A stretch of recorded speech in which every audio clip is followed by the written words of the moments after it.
Welcome to R3 life style. நம்ம சேனலை subscribe பண்ணாத பண்ணிக்கிறங்க, அப்படியே பெல் ஐக்கானை கிளிக் பண்ணிக்கிறங்க. இன்றைக்கி நம்ம சேனலில் என்ன பார்க்க போகிறோம் அப்படின்னா, ஒரு சின்ன வீடியோ, அதாவது ஒரு நல்ல எக்ஸ்பீரியன்ஸை ஷேர் பண்ணலாம் அப்படின்னு சொல்லிட்டு தான் நான் உங்களுக்கு வீடியோ போட்டிருக்கேன். அதாவது என்னென்னு கேட்டிங்கன்னா, நான் இப்போ ஷேர் பண்ண வீடியோ என்ன அப்படின்னு கேட்டிங்கன்னா, மதுரையில் உள்ள ஒரு வீடியோ தான் நான் ஷேர் பண்ண போகிறேன். நாங்கள் பர்சனல் வேலைக்கு மதுரையில் ஒரு ஹாஸ்பிட்டல் போயிருந்தோம். ஸோ அங்கே போய் சரியான வெயிலாச்சு.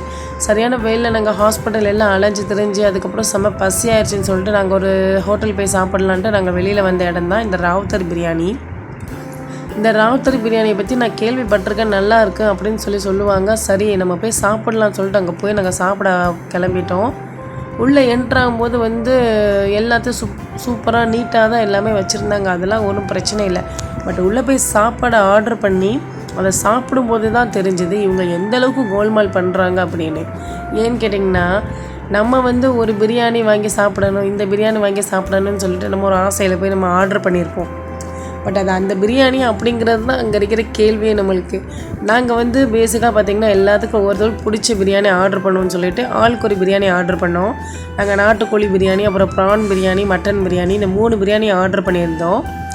ஸோ அவங்க கொண்டு வந்ததை பார்த்திங்கன்னா, எல்லாத்துக்கும் ஒவ்வொரு பிரியாணி கொண்டு வாங்க, நாங்கள் ஷேர் பண்ணிக்கிடலாம் அப்படின்னு சொல்லிட்டு பிளானில் தான் நாங்கள் ஆர்டர் பண்ணோம். பிரியாணி நல்லா செஞ்சுருந்தாங்க, அதில் ஒன்றும் ப்ராப்ளம் இல்லை.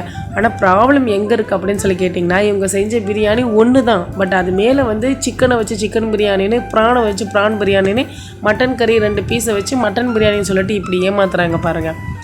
இதை பார்த்துட்டு எங்களுக்கு என்ன சொல்லனே தெரியலை. இதில் இருக்கிற ஒரு பெரிய காமெடி என்னன்னு கேட்டிங்கன்னா, ப்ரான் பிரியாணியில் சிக்கனோட பான், அதாவது சிக்கனோட முள்ளெல்லாம் கிடக்குது. இது ப்ரான் பிரியாணியா, எங்களே ப்ராங்க் பண்ணுறீங்களா அப்படிங்கிற மாதிரி போயிடுச்சு அந்த இடத்துல போய். சரி போயாச்சு, ஆர்டர் பண்ணியாச்சு, நம்ம என்ன பண்ண முடியும்னு சொல்லிட்டு நாங்களும் சாப்பிட்டு கிளம்பிட்டோம். இந்த இடத்துக்கு யாராவது ஏற்கனவே போயிருக்கீங்களா, இந்த மாதிரி உங்களுக்கும் நடந்திருக்கு அப்படிங்கிற விஷயத்தை நம்ம கமெண்ட் பாக்ஸில் போடுங்க, நானும் தெரிஞ்சுக்கிறேன். ஆனால் சாப்பிட போன இடத்துல இப்படி சிரிச்சுட்டு கிளம்புவோம் அப்படின்னு நாங்கள் நினச்சி கூட பார்க்கல. இதுவும் ரொம்ப ஒரு ஃபன்னான மூமெண்ட்டாக தான் இருந்தது.